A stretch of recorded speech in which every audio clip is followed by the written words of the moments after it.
Jangan sampai pemirsa gara-gara ngobrol soal aki Anda jadi sampai lupa untuk makan malam ya. Silakan saja kalau mungkin Anda dari kemarin sudah mulai terbayangkan pengen makan dimsum nih. Jadi mungkin Anda pengen sesuatu yang beda, silakan datang saja ke Hotel Pullman Surabaya. Di sana ada sesuatu yang menarik yang bisa Anda dapatkan. Karena yang pasti untuk program All You Can Eat Dimsum ini bisa coba Anda nikmati ya. Mulai dari 20 Juli sampai dengan tanggal 30 September 2015. Yang pasti harganya cuma Rp90.000 saja. Ini sudah include dengan green tea ya. Jadi Anda bisa dapatkan green tea secara free nantinya. Yang pasti silakan datang saja ke Hotel Pullman yang ada di Jalan Basuki Rahmat 6773 Surabaya. Kita masih kembali bersama dengan kedua narasumber saya untuk BBS Talk di malam hari ini. Saya masih kembali ke Pak Sulis dulu. Soal harga tadi saya belum menyinggung ke Anda Pak. Dari sisi konsumen, kalau Anda mungkin bisa coba mencermati. Sebagai konsumen jelas saya atau juga mungkin para penggemar aki itu merasa tidak terlindungi Pak Sulis. Dalam arti bebas lah para pedagang mau jual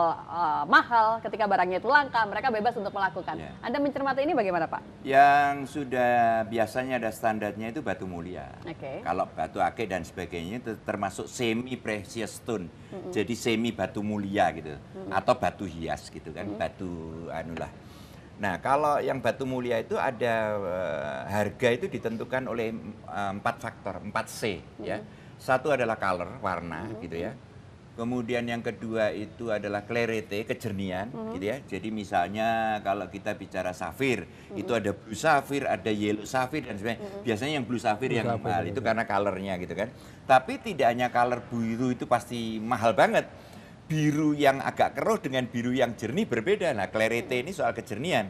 Kemudian yang ketiga itu soal besar kecilnya. Carats istilahnya. 1 gram itu 5 karat gitu ya, 5 carats. Carat ini berbeda dengan karat emas. Okay. Karat emas itu kandungan emas. Misalnya 24 karat itu artinya 99% emas. Kalau ini enggak. 1 carat itu 1 gram itu 5 carats gitu ya. Okay. Nah, yang keempat cutting style. Cutting style itu teknik memotong. Berlian itu biasanya kan ada berapa permukaan itu kan sampai 36, 48, 64 gitu ya. Nah, terus modelnya kayak gimana? Apa gaya pemotongannya seperti apa? Itu menentukan harga.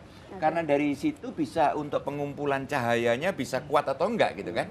Nah, tapi kalau kita bicara soal akik dan sebagainya tidak terlalu ke situ gitu. Sekarang yang batu mulia yang seakan-akan ada standar karena ditentukan oleh 4 faktor ini pun sebetulnya subjektivitasnya tinggi. Color misalnya biru tadi, blue safir. Biru ini gradasinya kan macam-macam, ada biru muda, biru tua, biru yang kehitam-hitaman dan sebagainya gitu kan. Jadi pada akhirnya juga menyangkut soal selera, kejernihan juga gradasinya waduh luar biasa gitu kan. Itu. Berarti sebenarnya nantinya akan walaupun ini sudah makin membumi dalam arti banyak orang yang menggunakan pun tetap ya Pak semua masih belum bisa terstandarkan karena beberapa pertimbangan faktor tadi menurut Dan Anda. agak saya kira tidak akan pernah bisa distandarkan gitu ya. Tidak akan pernah. Itu karena soal hobi, soal apa? Selera dan sebagainya gitu ya. Saya kalau nggak berselera juga tidak akan mau beli dengan harga semurah apapun. Tapi bagi yang kebetulan menyenangi itu ya setinggi apapun harganya gitu kan. Dia takut kan kalau disaut orang lain dia bisa mahal gitu kan. Tapi tadi seperti yang dikatakan Pak Agus persaingan harga itu menunjukkan bahwa kreativitas itu belum dikembangkan. Artinya sekarang batu akik ini, booming batu akik ini baru sampai pada taraf kerajinan. Maka ini harus diangkat menjadi ke arah kesenian, ke arah karya seni, bukan hanya kerajinan saja. Jadi misalnya ya, kita waktu dulu, zaman dulu itu orang tua kalau pesta itu biasanya di sini ada dipakai jas gitu ya, terus dikalungi apa emas, kalau emas terus ada arlojinya. Sekarang arloji yang kayak gitu kan juga susah gitu kan ya. Kenapa teman-teman dari pedagang batu akik atau seniman-seniman batu akik itu tidak mengembangkan itu gitu ya? Misalnya ini terus dicandalin gini kan. Nah, karena sebenarnya pasar itu bisa diciptakan gitu sendiri gitu ya Pak ya. Diganti dengan itu gitu kan. Kerjasama dengan asosiasi mebel. Betul. Masih banyak hal yang bisa dikembangkan. Jepit rambut. Konsumen perempuan tidak serius, belum serius digarap oleh teman-teman perajin. Gitu ya. Betapa menariknya misalnya sekarang membuat kalung yang untuk perempuan kayak gini gitu ya, liontin. Dan jangan berpikir simetris, selalu gitu ya kalau bundar atau gitu ya. Seni itu asimetris lebih menarik gitu ya. Nah, misalnya batu yang nggak bisa dibuat cincin gitu ya. Bisa dibuat kalung perempuan. Ini bayangin perempuan-perempuan ada 5 pakai berlian yang menyolok gitu ya. Terus satu menggunakan Satu ini. menggunakan gitu. ini. Kira-kira yang paling dilihat orang yang mana? Nah, ini kreativitas. Sesuatu yang Gitu ada loh. pasti kadang menarik Iya, juga gitu ya. Ini soal imajinasi seni gitu ya. Oke, baik. Ini kembali untuk perkembangan Aki ke depannya, Pak Agus. Iya. Anda mungkin bisa memberikan satu gambaran ya, atau mungkin ini boleh dikatakan sebagai harapan juga. Kedepannya untuk Aki ini bisa akan seperti apa sih Pak? Bahkan mungkin keinginan Anda atau juga mungkin mewadahi teman-teman yang lain itu juga bisa. Tidak hanya di Indonesia, tapi juga mungkin bisa mendunia, Pak. Pak Agus, monggo. Ya kami berharap dalam kita menyongsong MEA nanti.